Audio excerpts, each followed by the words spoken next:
Step down regulator means क्या हुआ? Step down regulator का मतलब क्या हुआ? किसको कहते हैं स्टेप डाउन रेगुलेटर? वोल्टेज को कम ड्रॉप करना सर। जब हम हाई वोल्टेज से लो वोल्टेज की आउटपुट लेते हैं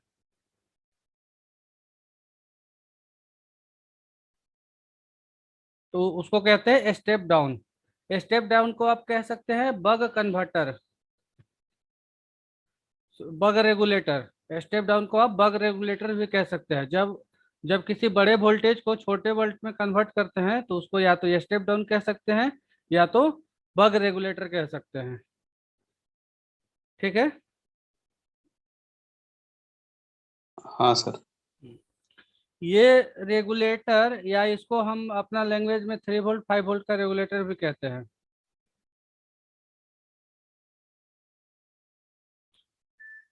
अपना समझ की भाषा में 3.5 वोल्ट की रेगुलेटर भी कहते हैं। ये रेगुलेटर आपको 2-3 टाइप को देखने को मिलेंगे। ठीक है। पहला dual regulator, second single regulator. ठीक है। डुअल रेगुलेटर में आपको क्या होंगे?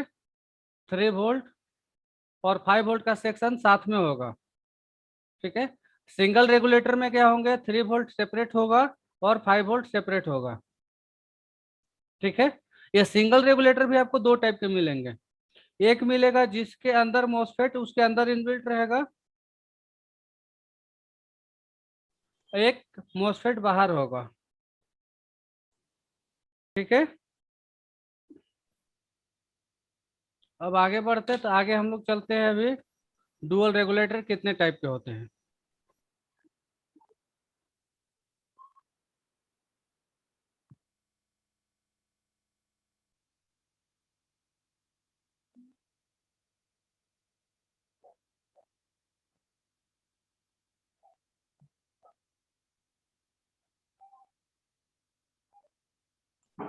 समझ में आ गई? जैसे ही इसमें हम वीन एंट्री करेंगे हाँ सर। वैसे ही हमारा वीरेज 3 और वीरेज 5 आउट होगा। और इसी हाँ सर। वीरेज 3 से इसको एक इनेबल दे दिया जाएगा। इनेबल मिलने के बाद DH1 मतलब 3.3 वोल्ट और DH2 5 वोल्ट की आउटपुट निकालेगी। यह मतलब टाइप 1 होगा। मतलब एक टाइप का आपका रेगुलेटर, इस टाइप का मिलेगा एक रेगुलेटर। हाँ सर। सर बीच में कुछ कंपोनेंट्स यूज करते हैं क्या, ऐसे डायरेक्ट कनेक्ट करते सर? नहीं, वो सर्किट जब इसका सर्किट डायग्राम होगा, जब इसका सर्किट हाँ डायग्राम पढ़ेंगे तो उसमें ऑटोमेटिक समझ में आ जाएगा। एक ब्लॉक डायग्राम होता है तो ब्लॉक हाँ सर। डायग्राम में सिर्फ इतना फंक्शन बताया जाता है कि कैसे कैसे ये कनेक्ट हुआ है। हाँ सर। ओके। मतलब इस टाइप के अगर आपको आईसी मिलेंगे जिसमें भी हाँ सर। इनमें मिलते के साथ रेगुलेटर आउट हो सकता है, फिर अब इसके बाद ये वीरेज आयो को गया, एसआईओ से आपका इनेबल पे आया तो चलता रहेगा। लेकिन हाँ इसकी वर्किंग जो है, वर्किंग इस टाइप का ही रहेगी कि जैसे इसको भी इन मिलेगा वीरेज 3 हाँ और वीरेज 5 आउट होगा। हाँ सर। सर ये नंबर जो पिन नंबर है क्या, वन नहीं वन नहीं, थ्री? ये प्रोसेस है कि पहले ये आएगा, सेकंड में ये होगा, थर्ड में इनेबल आएगा और फोर्थ में आउटपुट लेगा। इसमें रेफरेंस टी ऑन जो आप पहले आते थे वो नहीं आएगा और सर? सारे चीजें आएंगे, हाँ हाँ सर। सारे चीज आएंगे। अभी टाइप का सिर्फ ब्लॉक डायग्राम बताया जा रहा है कि इस टाइप हाँ के भी आते हैं। मतलब हाँ सर। कितने टाइप के आपको देखने को मिलेंगे वो चीजें हाँ देखिए। सर। आगे का प्रोसेस लगभग सब में एक जैसा होगा। हाँ हाँ सर। मॉसफेट होंगे, एक फीडबैक होगा, ये बूस्ट होगा, हाँ सारे हाँ सर में वो। सारे में सेम रहेंगे, लेकिन कुछ कुछ चीजें बदलेंगे जिसके बारे में आपको बताया जा रहा है। हाँ सर। ओके। नोट कर लिए इतना? हाँ सर कर लिए सर। सभी लोग नोट कर लिए? सर अब आता है हमारा टाइप 2। टाइप 2 में क्या होगा कि एक आईसी होगी,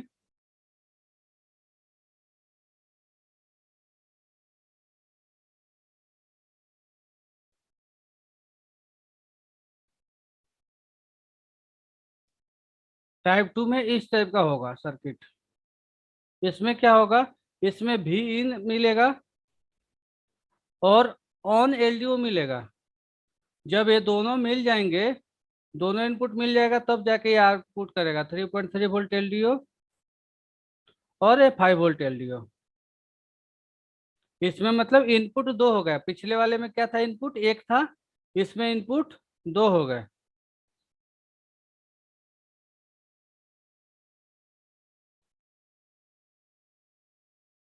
अगर इस बार इसका नंबरिंग किया जाए तो इसका नंबरिंग होगा 1, ये होगा 2, ये हो गया 3, ये हो गया 4 और ये हो गया 5।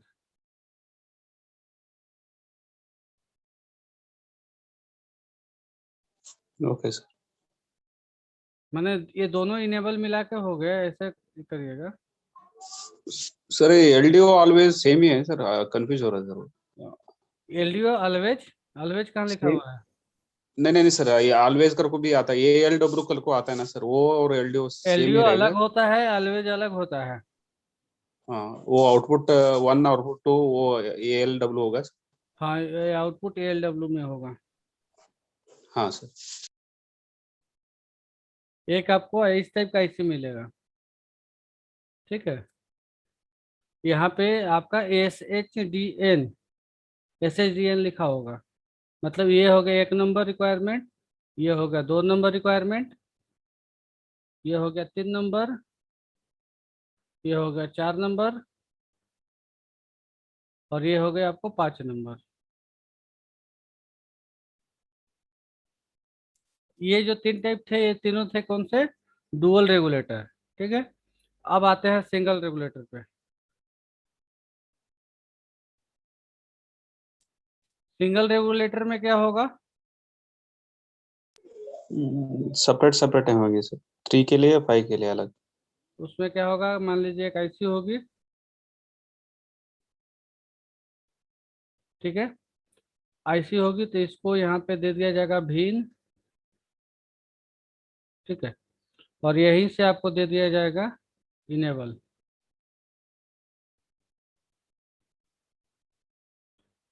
ये वोल्टेज डिवाइडर भी हो सकते हैं, डायरेक्ट भी हो सकते हैं, किसी भी टाइप से हो सकते हैं, ठीक है। इन दोनों को मिलने के बाद यहाँ से आएगा एलडीओ 3.3 वोल्ट, ठीक है। उसके बाद एक और इनेबल आएगा। इसके आने के बाद यहाँ पे आपका रेगुलेटेड सप्लाई आउटपुट हो गया।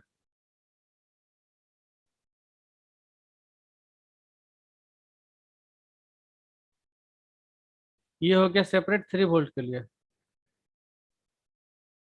ये 3.3 वोल्ट के रेगुलेटर के लिए हो गया।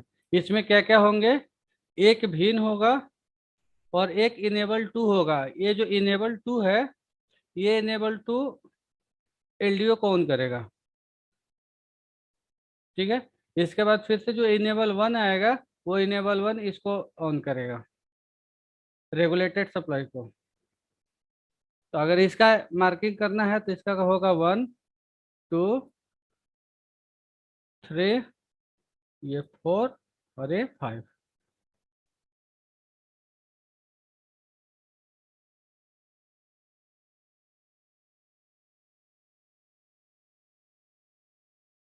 नोट कर लिए सभी लोग?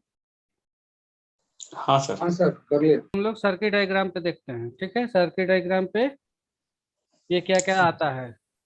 हाँ सर। तो कोई सर्किट डायग्राम मुझे शेयर करे ऐसा जिसमें कि 3 वोल्ट और 5 वोल्ट दोनों सेपरेट सेपरेट हो।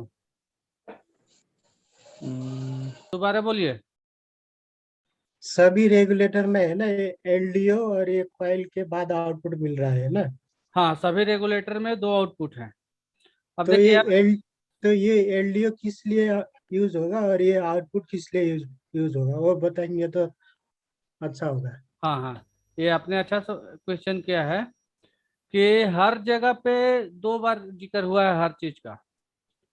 एक बार हुआ 3.3 वोल्ट एलडीओ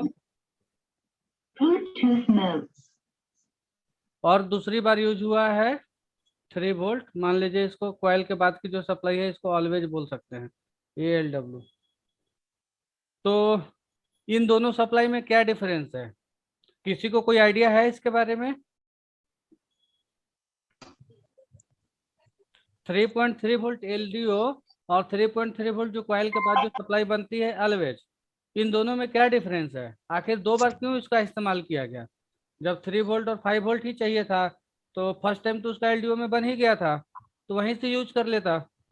दोनों में डिफरेंस क्या है? सर लैपटॉप के लिए इनिशियली सप्लाई चाहिए सर, वो 3.3 वोल्ट एलडीओ में थोड़ा कम एम्पियर रहता है। तो एलडीओ से हम बायोस को सब देते हैं सर। बाद में लैपटॉप ऑन होने के बाद वर्किंग के लिए हमको ऑलवेज एम्पियर ज्यादा रहता है सर, उसमें वो यूज करके हम लैपटॉप में ये करते हैं। मतलब इसको सीधा लैंग्वेज में ये बोल सकते हैं कि ये जो एलडीओ की जो सप्लाई बनती है, ठीक है, स्टार्टअप। हाँ इसमें एम्पियर की रीडिंग बहुत कम होता है, बहुत कम। इसलिए इसको हम लोड इस पे हम नहीं दे सकते। लोड देने के लिए हमको दोबारा से सप्लाई जो जनरेट करता है, जो कॉइल्स के बाद जनरेट होती है, इसमें हमारे एम्पियर हाई होता है। हाई मतलब कि जितना रिक्वायरमेंट है मदरबोर्ड को, 3 एम्पियर, 4 एम्पियर, 5 एम्पियर, समथिंग ऐसा। लेकिन जो एलडीओ जो बनता है, एलडीओ में एम्पियर बहुत कम होती है, ये होती है मिली एम्पियर, मान लीजिए 100 मिली एम्पियर। इसका यूज हम सिर्फ रेफरेंस के लिए कर सकते हैं, रेफरेंस के लिए या किसी को ट्रिगर करने के लिए। किसी भी आईसी को या गेट को ट्रिगर करने के लिए, या किसी भी आईसी या गेट का रेफरेंस वोल्टेज के तौर पे हम इसका एलडीओ का इस्तेमाल कर सकते हैं। इसके एलडीओ में एम्पियर की रीडिंग बहुत कम होती है, जिसकी वजह से हम इस पे मदरबोर्ड का लोड नहीं दे सकते। मतलब दोनों में एम्पियर का बहुत ज़्यादा डिफरेंस होता है। इसकी एम्पियर हाई होती है, इसकी एम्पियर एकदम मिनिमम होती है, एकदम लो होती है। इसलिए हमको दोबारा से एक अलग से 3 वोल्ट जनरेट करने की जरूरत आवश्यकता हो जाती है। समझ गए? सर ये रेगुलेटर के आईसी नंबर भी होंगे ना सर, अलग अलग? हाँ, आईसी नंबर होंगे इसके। तो अभी नंबर के पार्टिकुलर बात नहीं की जा रही है, पार्टिकुलर टाइप की बात की जाए कि मतलब इस टाइप के होंगे। मतलब एक ऐसा भी आईसी मिलेगा जिसमें आपको बी इन के साथ साथ ऑन एलडीओ की भी रिक्वायरमेंट होगी, तो ही वो बाकी का काम करेगा। अब वो जैसे ही आपको इस टाइप का आईसी दिखा जाए, इस पे मान लीजिए कोई आपने सर्किट खोला और उसमें लिखा हुआ है कि ऑन एलडीओ, तो इससे आपको समझ लेना है ऑन एलडीओ मतलब किसके रिक्वायरमेंट है, ये चाहिए चाहिए ही चाहिए इसको। अगर ऑन एलडीओ नहीं मिला तो फिर उसको माइनस करेंगे।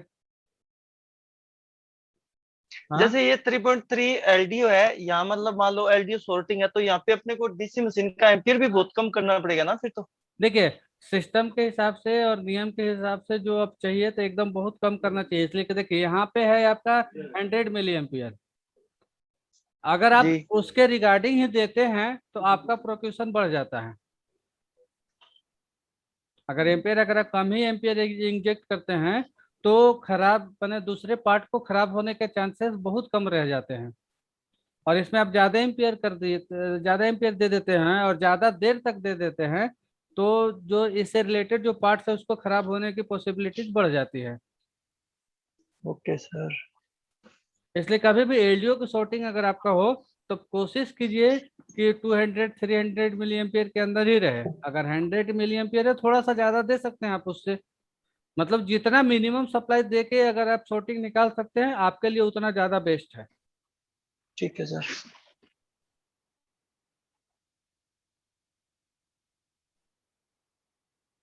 और कोई शेयर किए हैं कोई डायग्राम? मैंने किया सर एक, आपने किया है, किधर किया है? व्हाट्सएप व्हाट्सएप पे किया सर। इसमें क्या पूछना चाह रहे हैं आप सतीश जी?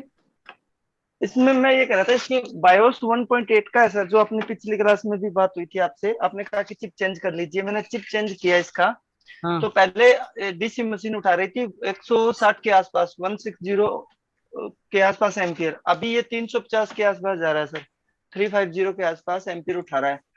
इसमें मैंने जो चेक किया है, तो वो चीजें पावर आ रही है सर, सारी क्वाइल पे पावर आ रही है, इसमें जो क्वाइलें लगी है। रैम वाला जो है ना, डी रैम रीसेट, वो 1.3 आ रहा है सर, फ्रिक्वेंसी नहीं आ रही है।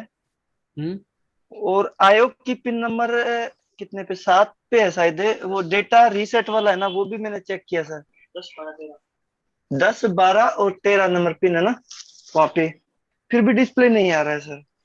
बायोस विनाफिक्स से डाउनलोड किया है इसका सर मैंने। नहीं तो बायोस को जो है ना बिना फिक्स से तो डाउनलोड किए हैं, इसको एक दो बायोस और कहीं से डाउनलोड करके देखें। वो जो टेलीग्राम पे जो ग्रुप है ना सर बायोस वाला, वहां से भी 2-3 बायोस मैंने डाउनलोड किया, उनमें भी यही है। मतलब सेम कन्फिगर सेम है, आपको 300 पे ही जाके रुक जा रहा है। जी जी जी सर जी। लेकिन कोर तक बन रहा है सर, ये है इसमें भी, फिर भी डिस्प्ले नहीं आ रहा। कोर तक बन रहा, डिस्प्ले नहीं आ रहा, तो कहीं ना कहीं बायोस का ही एरर है।